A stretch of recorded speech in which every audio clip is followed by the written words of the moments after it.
আমার ভাইয়ের রক্তে রাঙানো ২১শে ফেব্রুয়ারি আমি কি ভুলতে পারি? না, একদমই না। আমরা আসলেই ভুলতে পারি না। এইজন্য আমরা প্রতি বছর এই ২১শে ফেব্রুয়ারি মহান শহীদ দিবস হিসেবে এই দিনটিকে পালন করতে পারি। হ্যাঁ, এভরিওয়ান আসসালামু আলাইকুম, আলহামদুলিল্লাহ। এই যে আমার বাচ্চার আজকে স্কুলে প্রতিযোগিতা ছিল আজকে ২১শে ফেব্রুয়ারি। আর আমার এই যে ছোট ছেলে ফার্স্ট হয়েছে, প্রথম স্থান অর্জন করেছে।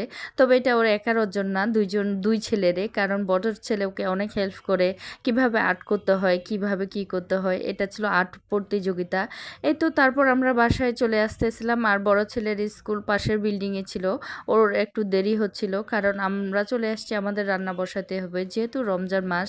আর মাংস এখানে আমি আগে থেকে সব কিছু রেডি করে রেখেছিলাম।